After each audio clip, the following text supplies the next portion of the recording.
Shambhu border पर किसान नेताओं ने की बैठक। सरकार के प्रस्ताव को किसानों ने किया खारिज। एमएसपी लागू करे सरकार, नहीं पड़ रहा कोई बोझ। यूपी में ग्राउंड ब्रेकिंग सेरेमनी 4.0 का उद्घाटन। पीएम मोदी और सीएम योगी ने किया सेरेमनी 4.0 का उद्घाटन। कई परियोजनाओं की शुरुआत। 3 दिन अमेठी दौरे पर केंद्रीय मंत्री स्मृति ईरानी। जनसंवाद यात्रा में लेखपाल को लगाई फटकार। स्मृति ईरानी ने ग्रामीण को ऑन द स्पॉट दिलाया न्याय।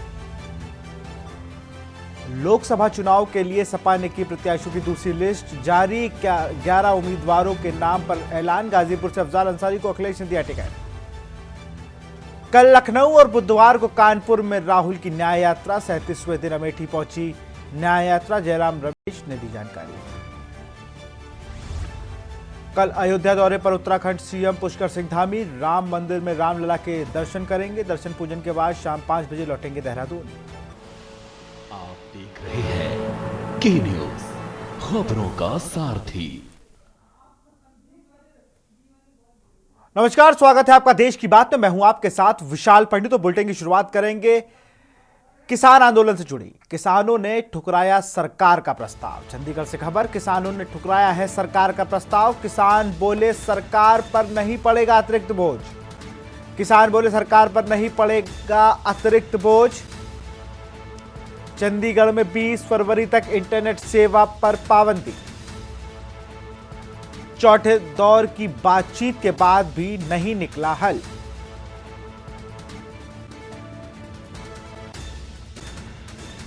चंडीगढ़ से खबर।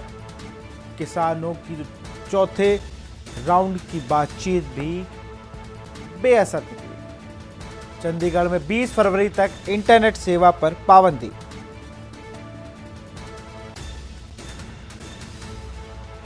चौथे दौर की बातचीत में नहीं निकला कोई भी हल। चंडीगढ़ से खबर। किसानों ने ठुकराया सरकार का प्रस्ताव।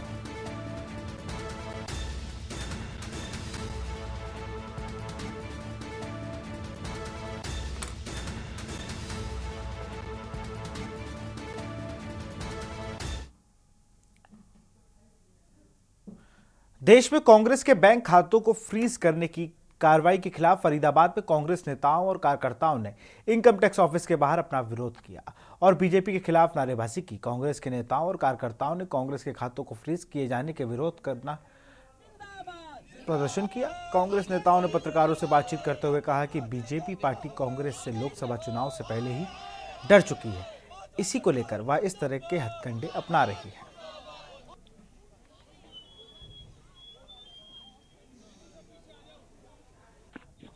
देखिए, बिल्कुल सारा सरकारी तंत्र का दुरुपयोग हो रहा है, चाहे वो इनकम टैक्स है, सीबीआई है, ईडी है, अन्य महकमे हैं। विपक्षी दलों पर ही उनका दुरुपयोग करके उनको दबाने की कोशिश की जा रही है। मोदी सरकार धरातल पे अपनी सच्चाई जान चुकी है। नारे तो बड़े बड़े दे दिए हैं, लेकिन ग्राउंड रिपोर्ट कुछ और है। अब कोई उनके आगे चुनाव में खुलकर ना लड़ सके, मुखर होके बात ना कर सके, इसके लिए कांग्रेस पार्टी के खातों को सीज किया जा रहा है। कांग्रेस पार्टी का जो एक खाता इनकम टैक्स को आगे करके मोदी सरकार ने सीज कराया है, इसके विरोध में हम शांतिपूर्वक प्रदर्शन पूरे देश में हो रहा है कांग्रेस पार्टी का। आज हम भी फरीदाबाद के सभी कांग्रेसी जन NH4 में कांग्रेस जो इनकम टैक्स का ऑफिस है उसके बाहर शांतिपूर्वक प्रदर्शन हमने किया है। इलेक्टोरल बॉन्ड में 6,500 करोड़ बीजेपी खा गई। सुप्रीम कोर्ट ने उसको इलीगल दिया है। गुरुग्राम के सेक्टर 43 वजीराबाद के खोखरा जोहड़ हनुमान मंदिर प्रांगण में 5 मंजिला मंदिर बन गया है। गुरुग्राम के 5 मंजिला का यह पहला मंदिर बना है। मंदिर प्रांगण में 9 दिन तक चले पूजा पाठ समारोह के बीच मंदिर में मूर्तियों की प्राण प्रतिष्ठा का कार्यक्रम संपन्न हुआ। इस दौरान विशाल भंडारे में हजारों साधु संत आमजन ने प्रसाद ग्रहण किया। यह मंदिर कुरुक्षेत्र के समाजसेवी मयंक शर्मा द्वारा बनवाया गया है। मयंक शर्मा के मुताबिक 9 दिन से मंदिर परिसर में 21 ब्राह्मणों द्वारा हवन यज्ञ व अनुष्ठान का कार्य चला, जिसमें ब्राह्मणों द्वारा 1.25 लाख मंत्रों का जाप किया गया। रविवार को अंतिम दिन बड़ी धूमधाम से हवन यज्ञ की पूर्ण आहुति देते हुए सभी साधु संत समाज ने मयंक शर्मा को आशीर्वाद दिया। इस अवसर पर जूना अखाड़ा से महामंडलेश्वर अपूर्वानंद गिरी जी महाराज, पंडित इंद्रजीत शर्मा, अशोक शर्मा, विमल शर्मा, केशव शर्मा, परमजीत, अरुण धवन, मुकेश यादव, विकास बागड़ी, केशव बागड़ी, हिमानी बरेला, अलंकृता घोष, अदिति वशिष्ठ, गीता पिहोवा, गुरप्रीत, हरप्रीत, लवप्रीत पिहोवा समस्त संगत साधु संत मौजूद है।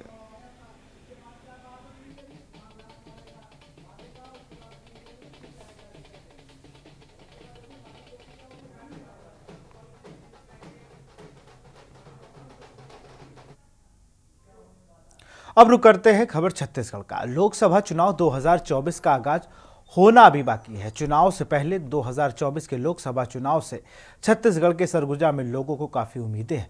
वह चाहते हैं कि राजनीतिक पार्टियां अपने चुनाव प्रचार में उनकी मांगों पर ध्यान दें। क्या है उनकी मांगें और कैसा है सरगुजा की जनता का मूड, देखिए इस रिपोर्ट में। 2024 के लोकसभा चुनाव से छत्तीसगढ़ के सरगुजा में लोगों को काफी उम्मीदें हैं। वे चाहते हैं कि राजनीतिक पार्टियां अपने चुनाव प्रचार में उनकी मांगों पर ध्यान दें। बलरामपुर के लिए रेल कनेक्टिविटी, शैक्षणिक और स्वास्थ्य देखभाल के बुनियादी ढांचे में सुधार, रोजगार के ज्यादा मौके और महिला सुरक्षा, ये कुछ ऐसे मुद्दे हैं जिनकी यहाँ के लोग काफी समय से मांग कर रहे हैं। वे अभी भी नेताओं की तरफ से पिछले चुनावों के दौरान किए गए वादों का पूरा होने का इंतजार कर रहे हैं। पहली मांग ये है कि रेलवे लाइन से बरवाडी अंबिकापुर को जुड़ जाना चाहिए, जो कि आज़ादी से पहले अंग्रेज शासन के समय से ही अधूरा बनाया हुआ था, जिसको आज़ादी के बाद भी तत्कालीन केंद्र सरकार के द्वारा उपेक्षा की वजह से आज पर्यंत तक नहीं बन पाया। सबसे पहला अपेक्षा तो जो है रेलवे को लेकर के है। काफी दिनों से रुका हुआ है। आज़ादी के पहले से जो है रेलवे का सारा सिस्टम लगा हुआ है, लेकिन अभी तक चालू नहीं हो पाया है। छत्तीसगढ़ के सरगुजा जिले में 7 ब्लॉक हैं, जिसका जिला मुख्यालय अंबिकापुर शहर में है। यहाँ के लोगों की शिकायत है कि उनके इलाके में अच्छे कॉलेजों का अभाव और अस्पताल में डॉक्टरों की भी कमी है। यहाँ पे नगर में अच्छा कॉलेज शिक्षा व्यवस्था नहीं है, तो उसका दिया जाए, पहला प्रायोरिटी है। और दूसरा ये कि हमारा यहाँ मेडिकल विभाग में जो भी हॉस्पिटल भी है, तो वो वहाँ पे अच्छे डॉक्टर्स नहीं है। अगर आते भी है तो हमारा छोटा जगह है, ये कह के चले जाते हैं। तो हम लोग को ऐसा चाहिए कि डॉक्टर्स और जो भी मशीन्स हैं सिटी स्कैन के लिए और ये सब जिसके लिए हम बाहर जाते हैं, तो वो सारा हमें यहाँ पे उपलब्ध कराया जाए। बेरोजगारी भी यहाँ के लोगों की बड़ी चिंता है। लोगों का कहना है कि बड़ी संख्या में युवाओं के पास नौकरी नहीं है। यहाँ के नौजवानों को भी बहुत सारे उम्मीद है कि रोजगार मिले, और जितने भी वैकेंसियां निकल रहे हैं थोड़ा सा अच्छे पोस्ट वगैरह का निकले, और जो पढ़े लिखे जो शिक्षित लोग हैं उनका रोजगार मिले के काम नौकरी वगैरह भी लगे। मैं सबसे पहले एजुकेशन से रिलेटेड बोलना चाहूँगी। मैं खुद यहाँ की स्टूडेंट हूँ बलरामपुर की, तो यहाँ वुमेन एजुकेशन पे कम फोकस है। यहाँ का सुविधा आने जाने का वो भी बहुत कम है, तो मैं चाहूँगी कि पहले उस पे ध्यान दिया जाए। कई लोग ऐसे भी हैं जो केंद्र सरकार की तरफ से किए गए विकास कार्यों से संतुष्ट नजर आए। जल संरक्षण के क्षेत्र में और वन संरक्षण के क्षेत्र में भी इस सरकार के द्वारा बहुआयामी कदम उठाए गए हैं, और निरंतर जन जागरूकता फैलाकर लोगों को स्वच्छता के प्रति सजग रहने के लिए, जल संरक्षण करने के लिए, वन संरक्षण करने के लिए लगातार जागरूक किया जा रहा है। और इस विषय पर भी इस क्षेत्र की जनता जो है पूरी तरह से मोदी जी के साथ है। 18वीं लोकसभा के सदस्यों को चुनने के लिए आम चुनाव अप्रैल और मई के महीने में होने की उम्मीद है।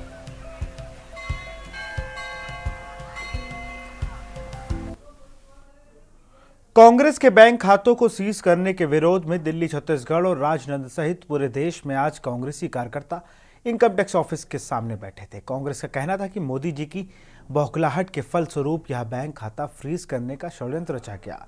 मोदी जी जब भी कमजोर महसूस करते हैं, ईडी, सीबीआई इनकम टैक्स का दुरुपयोग विपक्षी दलों के लिए करते हैं। वहीं राजनांदगांव महापौर हेमा देशमुख ने कहा, भारत के मुख्य न्यायाधीश चंद्रचूड़ जी ने जब से भाजपा को दान में किए गए इलेक्टोरल बॉन्ड पर जांच की बात की है, तब से वह बौखलाई हुई है और लगातार राष्ट्रीय एजेंसियों से ये कृत्य करा रही है।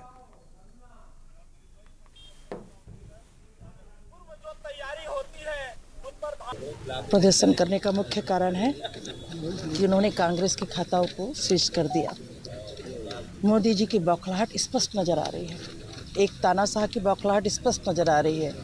वो ईडी, सीबीआई और इनकम टैक्स जैसे ऑफिस को कठपुतली की तरह इस्तेमाल करती है और इसी के तहत उन्होंने कांग्रेस के बैंकों को सीज कर दिया। उसका प्रमुख और कारण भी है इलेक्ट्रल बॉन्ड, जो कि बीजेपी के खातों में बहुत अधिक राशि आई है दान के रूप में।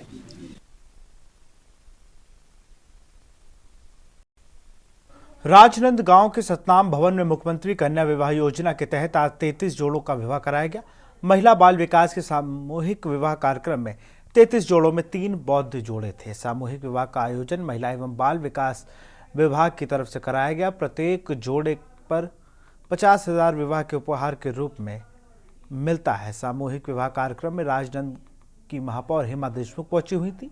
राजनंद की महापौर हेमा देशमुख ने कहा कि विवाह में लाखों खर्च हो जाते हैं। प्रत्येक वधू को चांदी का मंगलसूत्र और 21,000 का चेक दिया जा रहा है। हिंदू जोड़ों की शादी हिंदू रीति रिवाज से और बौद्ध जोड़ों की शादी बौद्ध रीति रिवाज से करवाई गई है।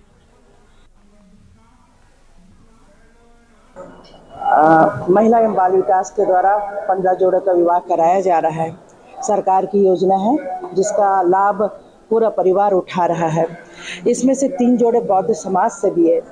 ये बड़ी अच्छी बात है क्योंकि पहले भी चल रही थी ये योजना। पूर्व में 25,000 की थी, उसके बाद मुख्यमंत्री भूपेश बघेल जो थे पूर्व के मुख्यमंत्री, उन्होंने इसको 50,000 कर दिया था और ये 50,000 अभी लगातार सतत जारी है। इसका लाभ विवाहित जोड़ा ले रहे हैं और चूंकि जो गरीब परिवार होता है लाखों रुपए खर्च लगते हैं शादी ब्याह में। और आज महिला बाल विकास विभाग राजनांदगांव शहर के द्वारा सतनाम भवन में कुल 15 जोड़ों का सामूहिक विवाह हो रहा है, जिसमें से 3 बौद्ध जोड़े हैं और शेष हिंदू रीति से विवाह संपन्न हो रहा है। अभी हमने बारात निकाली थी, बारात के बाद अभी विवाह शुभारंभ हो चुका है और इसके पश्चात यहाँ पर विवाह के बाद जोड़ों को उपहार सामग्री भी दी जाएगी और जो जोड़े तैयार हुए हैं उसमें भी जो शासन के द्वारा 50,000 की राशि का प्रावधान किया गया है, उसमें सभी जोड़ों के लिए हमने तैयारी और व्यवस्था की है और कार्यक्रम अभी जारी है।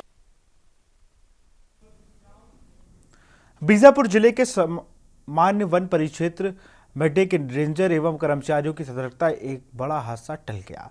आपको बता दें कि मामला सामान्य वन परिक्षेत्र के मरी मल्ला सर्किल का है, जहां जंगल में आग की सूचना मिलने पर रेंजर कृष्ण कुमार नेताम और टीम ने तुरंत मौके पर पहुंचकर रात भर कड़ी मशक्कत के बाद आग पर काबू पाया। करीब 15 एकड़ क्षेत्र में आग फैली हुई थी। जंगल क्षेत्र में गए अज्ञात लोगों द्वारा कई ज्वलनशील पदार्थ फेंके जाने पर आग लगी थी।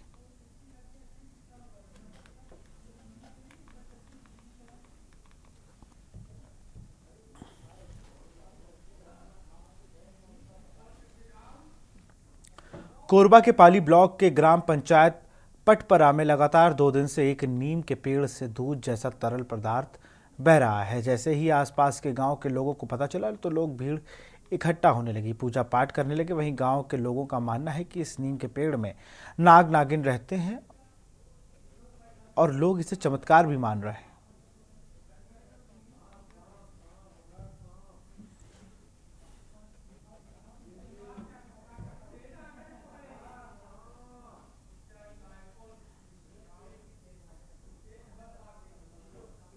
सरगुजा पुलिस द्वारा बड़ी कार्रवाई करते हुए 20 लोगों के खिलाफ 151 की कार्रवाई की गई। दरअसल थाना लखनपुर क्षेत्र इलाके के अमेरा खुली खदान में बड़ी मात्रा में कोयला चोरी करने की खदान के कर्मचारियों के साथ मारपीट करने की घटना लगातार आ रही है, जिस पर सरगुजा एसपी विजय अग्रवाल के निर्देश पर लखनपुर पुलिस टीम गठित कर आज तड़के अमेरा कोयला खदान में दबिश देते हुए इस कार में लगे आसपास के करीब 20 लोगों को हिरासत में लेकर कार्रवाई की गई। सभी आरोपियों के खिलाफ धारा 151 बाउंड ओवर की भी कार्रवाई की जा रही है। आपको बता दें कि अब तक ये बड़ा मामला है जब एक साथ 20 लोगों के खिलाफ इस प्रकार की कार्रवाई की गई।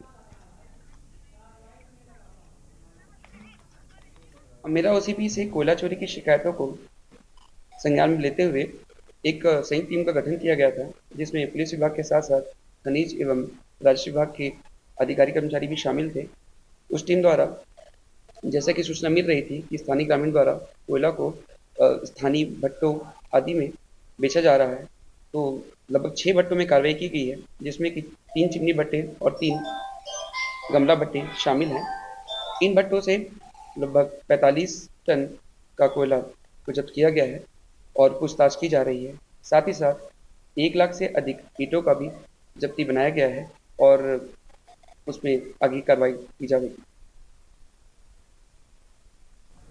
रतलाम जिले के अलौट में राजस्थान निवासी बलवीर बैरागी निवासी बेगू जिला चित्तौड़गढ़ ने एक अलौट आकर हैवानियत की सारी हदें पार कर दी। जादू टोने का डर दिखाकर यह तांत्रिक अलौट में एक ही परिवार के घर रुका हुआ था।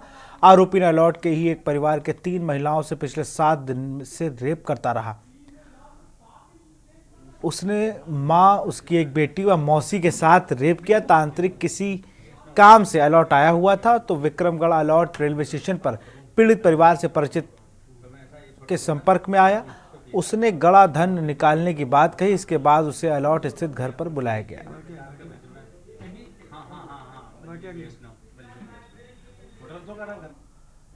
यहाँ रुकते एक छोटे से ब्रेक के लिए, जल्द हाजिर होंगे। आप देख रहे हैं के न्यूज।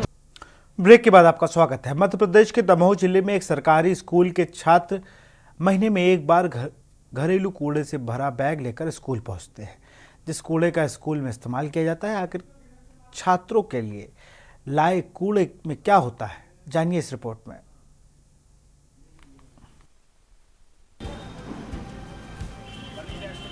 मध्य प्रदेश के दमोह जिले के एक सरकारी स्कूल के छात्र महीने में एक बार घरेलू कूड़े से भरा बैग लेकर स्कूल पहुंचते हैं। प्रत्येक बच्चा महीने में एक बार, जब भी तुम्हारा टर्न हो तुम अपने हिसाब से सोच लो, और जब अधसड़ा कचरा हो जाए घर पे ही रखते रखते इकट्ठा, छिलके हैं, डंठल हैं, पपीते के हैं, सब्जी अब्जी के हैं, फलों के हैं, घास फूस है, ये सब आप किसी भी चीज़ के छिलके हैं, मूंगफली के हैं, सब लेके आइए। तो यहाँ हम लोग ताजे गड्ढे में डाल के पलटाई करवाते हैं तो फिर यहाँ डलवा देते हैं। बच्चे हमेशा नहीं, बच्चे बैग के साथ आते हैं, लेकिन महीने में एक बार। स्कूल अधिकारियों ने जैविक कचरे को खाद में बदलने के लिए इसकी शुरुआत की है।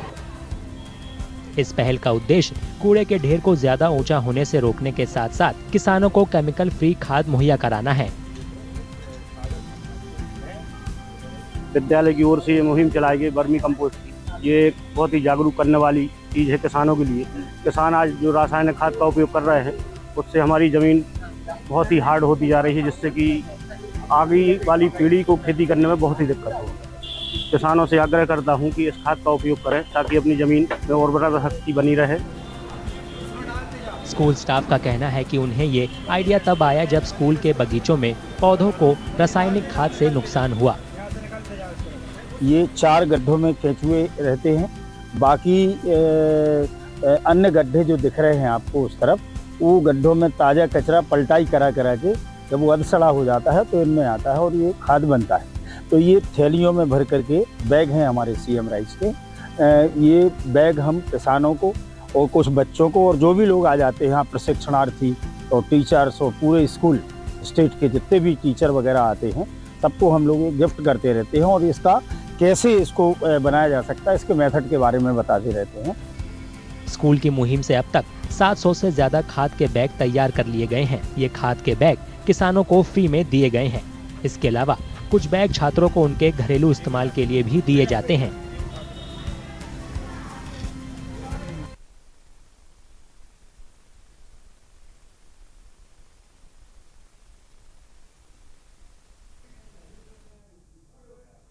लोकसभा चुनाव से पहले राजस्थान के बांसवाड़ा जिले के वगाड़ इलाके के आदिवासी लोगों ने रोजगार और रेलवे कनेक्टिविटी की मांग की है। देखिए इस रिपोर्ट में।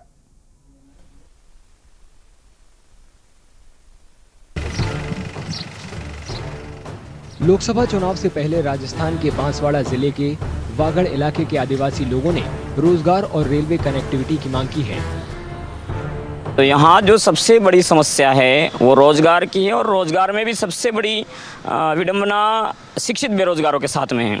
यहाँ का आदिवासी युवा बीए बीएड करके अन्य कई सारी डिग्रियाँ लेकर के और रोजगार की तलाश में इधर उधर भटक रहा है और उसका एक सबसे बड़ा कारण है यहाँ आरक्षण में कई तरह की विसंगति अनुसूचित क्षेत्र में। लोगों का दावा है कि रेलवे कनेक्टिविटी के लिए पिछली सरकार में कागजी कार्रवाई शुरू की गई थी, लेकिन जमीनी स्तर पर अभी तक कोई काम शुरू नहीं हुआ है। रेल के लिए जिसमें हमारे जिले में अभी तक रेल की शुरुआत नहीं हुई है और अभी भी पिछली सरकार ने भी करोड़ों रुपए की घोषणा की, जिसमें कागजों में कार्रवाई कर दी, परंतु अभी तक हमारे ज़िले में रेल की पटरी और रेल नहीं आई, जिसकी वजह से बेरोज़गारी बढ़ रही है और महंगाई बढ़ रही है। अगर रेल की पटरी अगर रेल आ जाती है तो हमारे ज़िले बांसवाड़ा डूंगरपुर में महंगाई से राहत मिलती। बांसवाड़ा डूंगरपुर लोकसभा सीट की बात करें तो ये सीट आजादी के बाद से ही आदिवासियों के लिए आरक्षित है और यहाँ की करीब 60% आबादी आदिवासी है। इलाके में स्वास्थ्य सुविधा, शिक्षा और दूसरी बुनियादी सुविधाएं उपलब्ध कराने की मांग कर रहे लोगों ने सरकार से रोजगार मुहैया कराने की मांग की है। युवा अपने घर परिवार चलाने के लायक नहीं रह रहा है तो उनको मजबूर होकर गुजरात, मध्य प्रदेश या बाहर कई राज्यों में जाके रोज़गार के लिए वो अपना काम धंधा ढूंढ के घर पे आते हैं और पढ़ाई भी बराबर नहीं कर पा रहे हैं। तो हमारा सरकार से विशेष करके मांग है कि युवाओं को अधिक से अधिक रोज़गार दिया जाए। बता दें कि देश में 18वीं लोकसभा के सदस्यों को चुनने के लिए चुनाव अप्रैल और मई के महीने में होने की उम्मीद है। पिछली लोकसभा का कार्यकाल 16 जून 2024 को खत्म होने वाला है।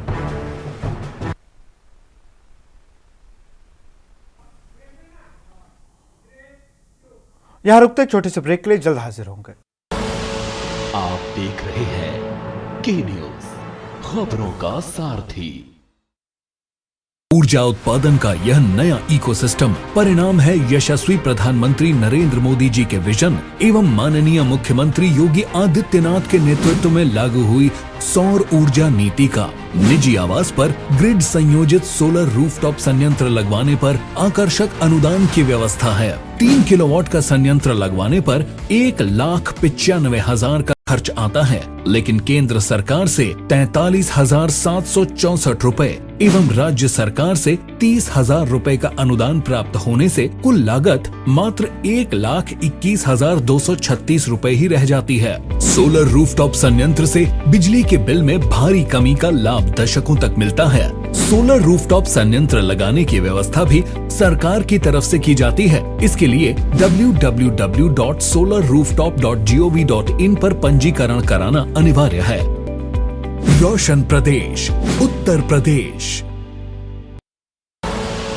आप देख रहे हैं के न्यूज, खबरों का सारथी। ब्रेक के बाद आपका स्वागत है। राजस्थान के कोटा की पहचान कोचिंग के सबसे बड़े सेंटर के तौर पर है, लेकिन अभी भी कोटा में एयरपोर्ट नहीं बन सका है। आम चुनावों का ऐलान होने में अब कुछ ही दिन बचे हैं। ऐसे में कोटा के लोग चाहते हैं कि उनकी बहुत पुरानी एयरपोर्ट की मांग अब पूरी हो जाए। और क्या है आम लोगों की राय, देखिए इस रिपोर्ट में। राजस्थान के कोटा की पहचान कोचिंग के सबसे बड़े सेंटर के तौर पर है, लेकिन अभी भी कोटा में एयरपोर्ट नहीं बन सका है। आम चुनावों का ऐलान होने में अब कुछ ही दिन बचे हैं। ऐसे में कोटा के लोग चाहते हैं कि उनकी बहुत पुरानी एयरपोर्ट की मांग अब पूरी हो जाए। 2013 के विधानसभा चुनावों से पहले कोटा की जनता से एयरपोर्ट का वादा किया गया था, लेकिन अभी तक उसे पूरा नहीं किया गया। आप आश्चर्य करेंगे कि कोटा ने लगातार मांग की है और सबसे बड़ा मुद्दा तो रहा है, और मैंने खुद ने भी मतलब ये आंदोलन को हमने चलाया है यहाँ पे, और उसमें कोटा का बहुत बड़ा जुड़ाव रहा। और एक आप देखिए कि ऑनलाइन पिटीशन के माध्यम से प्रधानमंत्री कार्यालय में को मतलब एक तरह से उन्होंने हिला दिया पूरे, मतलब जितनी डिमांड कोटा के बच्चों ने यहाँ से कोटा से की, उससे ज़्यादा डिमांड कोटा के बाहर रहने वालों ने की कि कोटा के अंदर में एयरपोर्ट होना चाहिए। डेफिनेटली एयरपोर्ट बनना चाहिए कोटा में, क्योंकि आप देखो पूरे इंडिया से लोग आ रहे हैं और एक एयरपोर्ट होने से एक्सेसिबिलिटी बहुत बढ़ जाती है, specially for the north eastern part of south Indian part. 2 संसदीय क्षेत्रों कोटा और झालावाड़ बारां के लोग एक दशक से ज्यादा समय से कोटा में एयरपोर्ट की मांग कर रहे हैं। कोटा के सांसद तो वैसे लोकसभा अध्यक्ष ओम बिरला हैं, जबकि झालावाड़ से सूबे की पूर्व सीएम वसुंधरा राजे के बेटे दुष्यंत सिंह हैं। एयरपोर्ट ना बनने के लिए बीजेपी और कांग्रेस नेता एक दूसरे को जिम्मेदार ठहरा रहे हैं। एयरपोर्ट कोटा के लिए बहुत बड़ी आवश्यकता थी, किंतु हमारा दुर्भाग्य रहा कि पिछले 5 वर्षों में राजस्थान में कांग्रेस की सरकार थी, जिसके लिए सिर्फ कांग्रेस सरकार ने इसमें सिर्फ अड़चनें डालने के अलावा कुछ भी नहीं किया। वो लगातार इस मुद्दे को अटका रहे, क्योंकि उनके मन में ये भ्रांति थी कि इसका क्रेडिट लोकसभा अध्यक्ष जी माननीय हमारे लोकप्रिय सांसद ओम बिरला जी ले।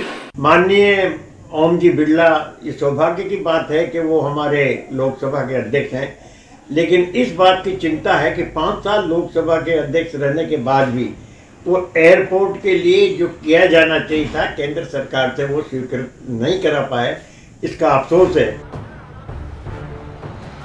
मेडिकल और इंजीनियरिंग की तैयारी के लिए कोटा में हर साल तकरीबन 2 लाख स्टूडेंट्स पहुंचते हैं। शहर में एशिया के सबसे बड़े मसाला पार्कों और बड़ी अनाज मंडी भी है। यहां से निकलने वाला कोटा स्टोन भी देश विदेश में मशहूर है। कुल मिलाकर कोटा में पर्यटन और धार्मिक केंद्रों की भी कमी नहीं है। अगर ये शहर एयर कनेक्टिविटी से भी जुड़ जाता है तो इसकी दिन दुनी रात चौगुनी तरक्की होना तय है।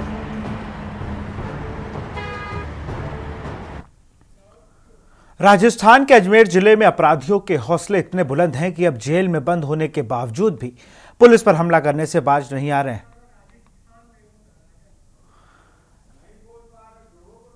ऐसे ही एक मामला अजमेर से सामने आया है। अजमेर की सेंट्रल जेल में 2 कैदियों ने ड्यूटी पर तैनात हेड कांस्टेबल पर हमला कर दिया।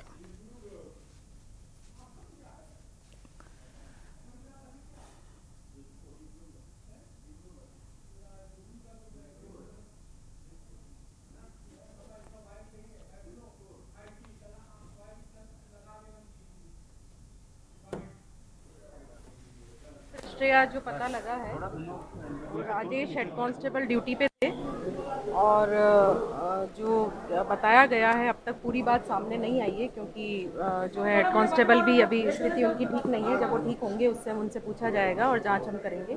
श्रवण सोनी और फरजंद उर्फ गांजा, इन 2 बंदियों ने मिलकर और इस पे हेड कांस्टेबल जो ऑन ड्यूटी हेड कांस्टेबल थे वहीं पे उन पे हमला किया। मैम कौन कैदी हैं, किस मामले में बंद थे? और श्रवण सोनी है एक तो, और एक फरदीन उर्फ गांजा है। दोनों ही 307 वगैरह कई प्रकरणों में बंद है। देखिए, ये एक अत्यंत गंभीर घटना है कि जेल के अंदर 2 कैदी श्रवण सैनी और फरदीन द्वारा हमारे हेड कांस्टेबल राजेश के पर कातिलाना हमला किया गया है। लेकिन जहाँ तक हथियारों की बात है और प्राथमिक दृष्टि से सुप्रीडेंट साहब से बात हुई है मेरी, उसमें उन्होंने जो वहाँ कंस्ट्रक्शन में यूज होने वाले सरियों को ही हथियार बनाया। ऐसा कोई हथियार नहीं है जो बाहर से आया हो, और उसकी भी जांच की जाएगी और मुकदमा दर्ज करके कार्रवाई की जाएगी। धन्यवाद। क्या स्थिति है कांस्टेबल? अभी हेड कांस्टेबल ठीक है, लेकिन उस पर हमला बड़ा गंभीरतम हुआ है, तो उसके मुकदमा दर्ज करके कार्रवाई की जाएगी। लोकसभा चुनाव का नोटिफिकेशन जल्द आने के आसार हैं। इससे पहले ऊपरी असम के लोगों ने राजनीतिक दलों के सामने अपनी मांगें रखी हैं। ऐतिहासिक शिव सागर के लोगों ने जिले के विकास के साथ साथ ओहम राजवंश के स्मारकों को महलों को मरम्मत की भी मांग की है। क्या है असम की जनता का मूड, देखिए इस रिपोर्ट में। लोकसभा चुनावों का नोटिफिकेशन जल्द आने के आसार हैं। इससे पहले ऊपरी असम के लोगों ने राजनीतिक दलों के सामने अपनी मांगें रखी हैं।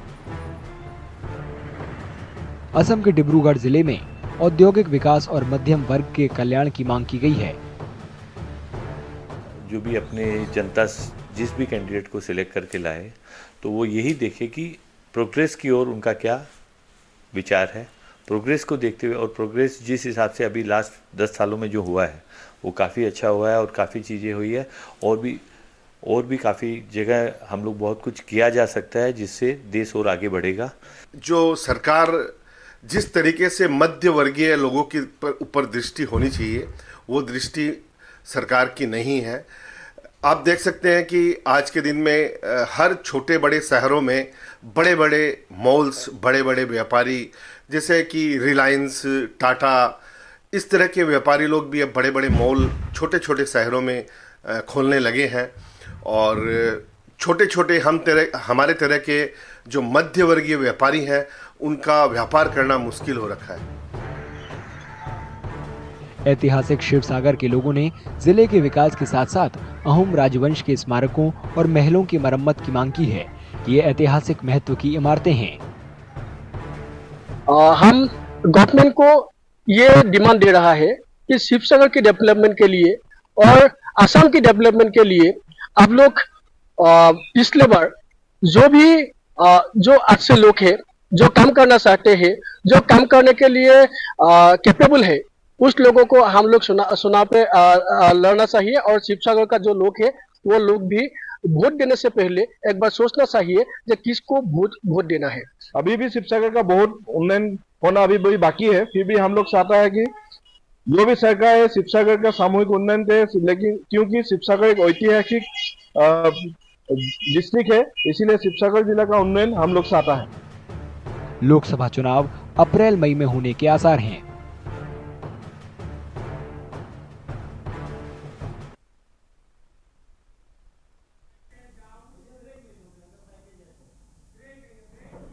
यहां रुकते एक छोटे से ब्रेक के लिए, जल्द हाजिर होंगे। ब्रेक के बाद आपका स्वागत है। लोकसभा चुनाव का नोटिफिकेशन जल्द जारी होने के आसार है। इससे पहले मणिपुर के लोग एक ऐसी सरकार की मांग कर रहे हैं जो राज्य की अखंडता बनाए रखे। जनता की मांग है कि जो भी सरकार आएगी वो सीमा सुरक्षा को और दुरुस्त करेगी। देखिए इस रिपोर्ट में। लोकसभा चुनाव का नोटिफिकेशन जल्द जारी होने के आसार हैं। इससे पहले मणिपुर के लोग एक ऐसी सरकार की मांग कर रहे हैं जो राज्य की अखंडता बनाए रख सके। कुछ लोगों ने पिछले साल राज्य में हुए दंगों का जिक्र किया। उन्होंने सीमा के साथ साथ आम लोगों की सुरक्षा की भी मांग की। We want a form of government who can understand the sentiments and emotions of people and who can strongly stand against this integration of Manipur. They should have the power to fight against all kinds of odds that are intended to disintegrate Manipur. They have to stand for the integration of Manipur, for the people of Manipur, to safeguard the boundaries of India and to save the people, to people's properties and to save the lives of Manipur. कुछ लोगों ने कहा कि चुनाव प्रक्रिया और राजनीतिक प्रतिनिधियों पर से उनका भरोसा उठ गया है।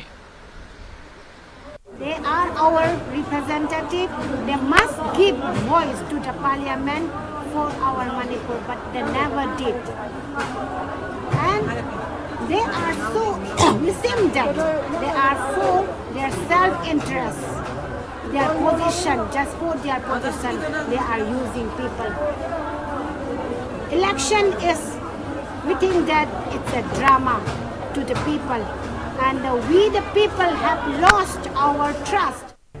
कुछ लोगों ने कहा कि सरकार को धर्मनिरपेक्ष होना चाहिए और लोगों को धर्म के आधार पर बांटने की कोशिश नहीं करनी चाहिए। The secular government or the secular party or the neutral party, which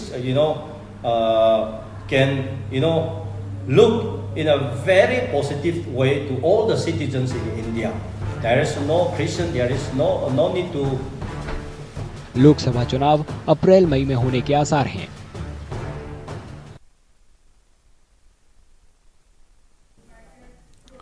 Lok Sabha चुनाव से ठीक पहले कांग्रेस के बैंक खातों को सीज किए जाने के विरोध में देश भर में सियासी बवाल देखने को मिला। देवभूमि उत्तराखंड में भी विरोध की सियासी आंच भड़कने से बर्फबारी के बावजूद सियासी तपन कम नहीं हो रही। आलम यह है कि प्रदेश भर में विरोध के स्वर कांग्रेस ने मुखर कर दिए हैं।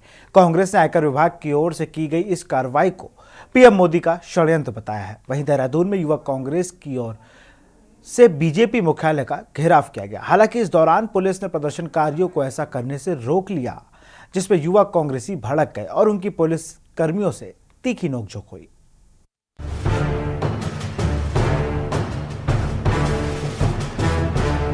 कांग्रेस के खातों को फ्रीज किए जाने के बाद उत्तराखंड में सियासत गर्मा गई है। कांग्रेस ने प्रदेश भर में पीएम मोदी के खिलाफ जमकर विरोध प्रदर्शन किया। प्रदर्शनकारियों ने पीएम मोदी के खिलाफ जमकर नारेबाजी की। कांग्रेस ने आयकर विभाग की ओर से की गई इस कार्रवाई को पीएम मोदी का षड्यंत्र बताया है। वहीं देहरादून में युवा कांग्रेस की तरफ से बीजेपी मुख्यालय का घेराव किया गया। हालांकि इस दौरान पुलिस ने प्रदर्शनकारियों को ऐसा करने से रोक लिया। इससे नाराज कांग्रेसियों के पुलिस कर्मियों से तीखी नोकझोंक भी हुई। वहीं पुलिस ने सभी प्रदर्शनकारियों को गिरफ्तार कर लिया। कांग्रेस का तर्क है कि आयकर विभाग की ओर से ये कार्रवाई मोदी सरकार के इशारे पर की गई है। वहीं कांग्रेस का ये भी कहना है कि मोदी सरकार के राज में लोकतंत्र की हत्या हो रही है। देश में बहुदलीय व्यवस्था खतरे में है और देश में बहुदलीय व्यवस्था को बचाने के लिए कोर्ट को दखल देना चाहिए। वहीं कांग्रेस के आरोपों का सत्ता पक्ष ने खंडन करते हुए आयकर विभाग को स्वतंत्र संस्था बताते हुए कांग्रेस को सुप्रीम कोर्ट ट्रिब्यूनल में अपील करने की सलाह भी दे डाली है। वेंडेटा के तहत दमन की पराकाष्ठा कर रही है, मुख्य विपक्षी दल के अकाउंट्स फ्रीज कर रही है, उसमें अपेक्षा क्या की जा रही है कांग्रेस के कार्यकर्ताओं से? हम घर पर तो नहीं बैठ सकते, हम प्रदर्शन कर रहे हैं जो संविधान हमें इजाजत देता है और शांतिप्रिय ढंग से प्रदर्शन कर रहे थे एनएसयूआई के हमारे छात्र जो हैं नेहरू कॉलोनी में, और महानगर कांग्रेस कर रहा था सचिवालय रोड इनकम टैक्स ऑफिस जाने की कोशिश कर रहा था। बैरिकेडिंग लगाकर हमेशा की तरह पुलिस प्रशासन ने रोका, लेकिन फिर खबर मिली कि एनएसयूआई के युवाओं के साथ हाथापाई की गई है, जो आजमाइश की गई है, पुलिस प्रशासन ने बल प्रयोग किया है। पहली बात तो उनका यह कहना, बीजेपी ने तो फ्रीज नहीं किया है ना, और इनकम टैक्स विभाग ने अपना जो भी कार्रवाई करी होगी वो आईटी डिपार्टमेंट ने करी होगी, और अगर उनको लग रहा है कि लंबे समय से ये लंबित है मामला, तो उनको जब डिपार्टमेंट कोई अगर गड़बड़ कर दे जाने अनजाने में या उनके हिसाब से पूर्वाग्रह से ग्रसित होकर भी, तो ट्रिब्यूनल्स हैं, ट्रिब्यूनल के बाद हाई कोर्ट्स होते हैं, फिर सुप्रीम कोर्ट होती है, तो वो जो है अपने आप स्वयं चीज़ों को परस्यू नहीं कर रहे हैं। अगर इनकम टैक्स डिपार्टमेंट ने कुछ क्वेरीज लगाई थी, कुछ प्रश्न खड़े किए थे, तो उनका जवाब तो कांग्रेस पार्टी को ही देना है, भाजपा तो नहीं जाएगी वहां जवाब देने। आपको बता दें कि आयकर विभाग की ओर से कांग्रेस के 4 बैंक खातों को सीज किया गया है, जिससे कांग्रेस को बिजली बिल भरने, अपने कर्मचारियों को वेतन देने तक में समस्या आ रही है। बताया जा रहा है कि वित्तीय वर्ष 2018-19 का आयकर रिटर्न देरी से दायर करने के कारण कांग्रेस पर ये कार्रवाई की गई है। पार्टी को 31 दिसंबर 2019 तक बैंक खातों का विवरण और रिटर्न दायर करना था, लेकिन उसने 45 दिन की देरी से ऐसा किया। इसके अलावा भी नकदी जमा को लेकर आयकर विभाग ने जुर्माना लगाया है। वहीं आयकर विभाग की इस कार्रवाई पर कांग्रेस समेत तमाम विपक्षी दलों ने इस कार्रवाई को लेकर लोकतंत्र की हत्या बताया है। बिल्कुल निश्चित रूप से देखिए, तानाशाही, आप देखिए ना, सुप्रीम कोर्ट ने एक फैसला सुनाया अपना कि जो इलेक्टोरल बॉन्ड है उस पर रोक अवैध घोषित किया, जिसमें सबसे ज़्यादा अनैतिक तरीके से कहूँ चाहे अवैध रूप से कहूँ, वो भाजपा को फंड आया है। बीजेपी के जैसी मतलब कहते हैं ना तोते की गलत जैसे सुप्रीम कोर्ट ने दबाया, वो बिलबला उठा। उन्होंने क्या किया कि कांग्रेस के जो अकाउंट हैं, जो मतलब खाते हैं, उनको फ्रीज कर दिया, युवा कांग्रेस के फ्रीज कर दिया। अरे भैया, कांग्रेस के यहाँ जो कर्मचारी काम कर रहे हैं, जो कांग्रेस के यहाँ जो सैलरीड लोग हैं, जो संगठनों में मतलब जो ऑफिसों में हैं, उनकी सैलरी देनी है, ऑफिस के किराए देने हैं। अगर आप इस प्रकार से अनैतिक तरीके से कांग्रेस को डराने का काम करेंगे तो मैंने बताया नहीं, तानाशाही और कब तक चलेगी। देखिए, ये सबसे बड़ी बात है कि ये दुर्भाग्य है इस देश का और प्रदेश का, राज्य का, जो इस लोकतंत्र की हत्या हो रही है। ऐसा नहीं होना चाहिए। ये तो एक तरफा राज हो गया है। आप जो चाहें, जो मर्जी में आ रही हैं वो कर रहे हैं। अब देखो, खाता सीज करने का मतलब ये नहीं है कि आप किसी दल को आगे बढ़ने ही नहीं देंगे। वो भी एक राष्ट्रीय दल है और उसने भी देश की सेवाएं की है, उसकी हम कोई वकालत नहीं कर रहे हैं।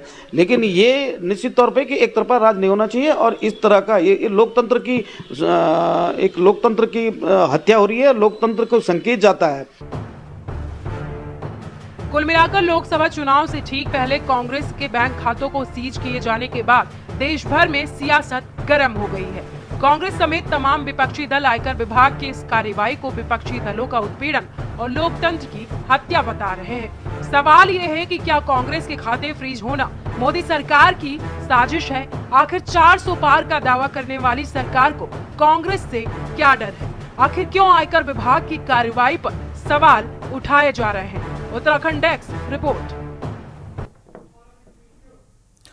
आम चुनावों की तारीखों का ऐलान चुनाव आयोग जल्द ही कर सकता है। ऐसे में चुनावों की घोषणा होने से पहले ही उत्तराखंड में चुनावी चर्चाएं तेज हो गई है। नैनीताल में लोग बेहतर स्वास्थ्य सुविधाएं और रोजगार चाहते हैं। नैनीताल के लोगों का मूड कैसा है? चुनाव को लेकर नैनीताल में कैसी तैयारी है, देखिए इस रिपोर्ट में।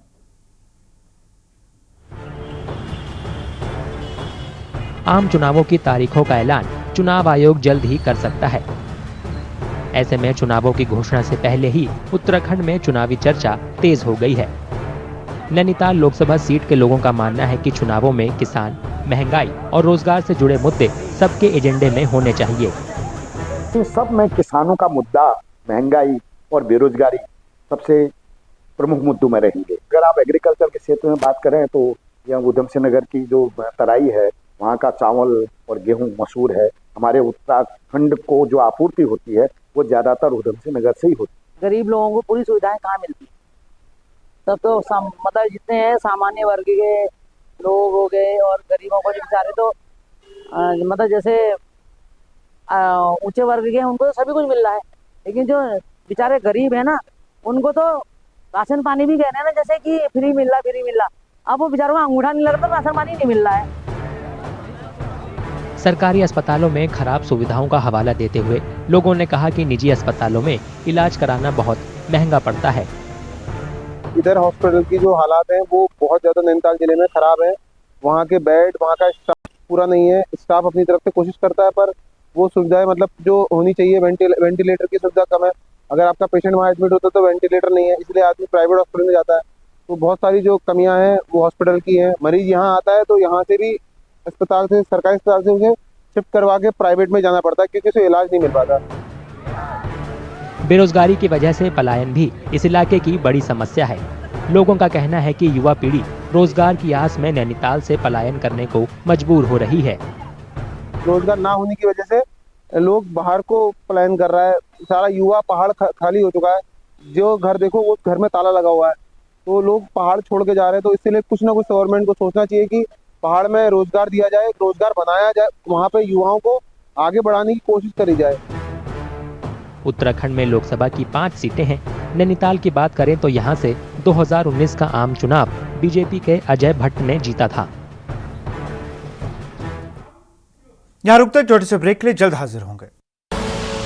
आप देख रहे हैं के न्यूज, खबरों का सारथी। ब्रेक के बाद आपका स्वागत है। बड़ी खबर आपको फतेहपुर से बता रहे हैं। बड़ी खबर फतेहपुर से आ रही है। यहां पर गाजीपुर थाना क्षेत्र के करसवा गांव के पास हादसा हुआ है। 2 बाइक की भिड़ंत में पिता पुत्र सहित 3 की मौत, 2 गंभीर रूप से घायल लोग को अस्पताल में कराया गया है भर्ती। तेज रफ्तार बताई जा रही है बड़े हादसे की वजह। फतेहपुर से खबर, गाजीपुर थाना क्षेत्र के करसवा गांव के पास का हादसा। बाइक सवार की भिड़ंत में पिता पुत्र की मौत, 2 गंभीर रूप से घायलों को अस्पताल में भर्ती कराया गया। तेज रफ्तार बताई जा रही है बड़े हादसे की वजह।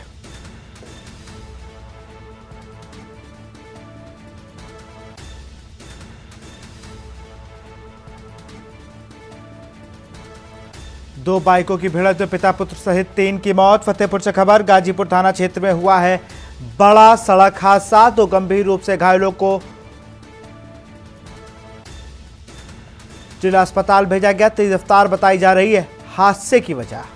फतेहपुर से खबर, गाजीपुर थाना क्षेत्र के करसवा गांव के पास का यह पूरा मामला। 2 बाइकों की भिड़ंत में पिता पुत्र सहित 3 की मौत। और इसी खबर पर अधिक जानकारी के साथ हमारे संवाददाता सुशील कुमार फोन लाइन पर जुड़ चुके हैं। सुशील, कैसे ये हादसा हुआ है? सर, ये आमने सामने से 2 बाइकें आ रही थी जो आपस में टकरा गई हैं और दोनों बाइकों में 5 लोग सवार थे, जिसमें से 3 लोगों की मौके पर ही दर्दनाक मौत हो गई है और 2 लोग गंभीर घायल हैं जिनको जिला अस्पताल भेजा गया है। उनकी भी स्थिति बहुत अच्छी नहीं बताई जा रही। ये तमाम जानकारी के लिए बहुत बहुत शुक्रिया आपका सुशील। फतेहपुर से खबर आपको बता रहा है, गाजीपुर थाना क्षेत्र के करसवा गांव के पास हादसा हुआ है। 2 बाइकों की भिड़ंत में पिता पुत्र सहित 3 की मौत।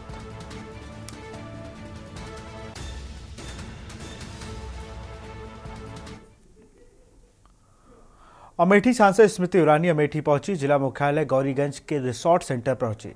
सांसद स्मृति ईरानी ने इन्वेस्टरों को सम्मानित किया और महिलाओं को प्रोत्साहन भी दिया। संसदीय क्षेत्र के अलग अलग गांवों में जन संवाद विकास यात्रा कार्यक्रम में पहुंचकर लोगों की समस्याओं को सुन रही हैं और जनसंवाद कर रही हैं।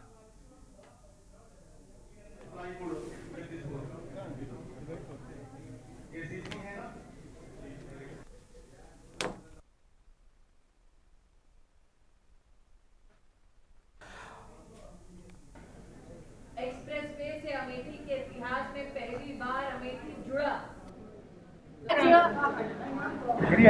अमेठी का ये सौभाग्य है कि उत्तर प्रदेश के यशस्वी मुख्यमंत्री योगी आदित्यनाथ जी और विशेषतः जिन्होंने साल 2014 में अमेठी में वादा किया था कि वो बदलाव की राजनीति लेकर आए हैं, ऐसे हमारे यशस्वी प्रधानमंत्री नरेंद्र भाई मोदी के सानिध्य में जो प्रदेश की राजधानी में इन्वेस्टमेंट समिट हुआ, उसके सौजन्य से अमेठी में 6,523 करोड़ का इन्वेस्टमेंट आया है। ये MOU नहीं है, ये धरातल पर इम्प्लीमेंट हुआ निवेश है।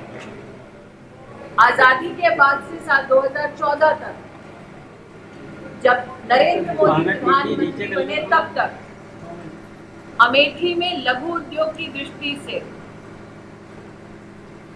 60 साल से ज्यादा वर्षों में मात्र 500 करोड़ रुपया आया, लेकिन प्रधानमंत्री मोदी के 10 वर्ष के कार्यकाल में उसी लघु उद्योग क्षेत्र के लिए 1,71,000 लाभार्थी अमेठी में पाए गए, जिन्हें 2,107 करोड़।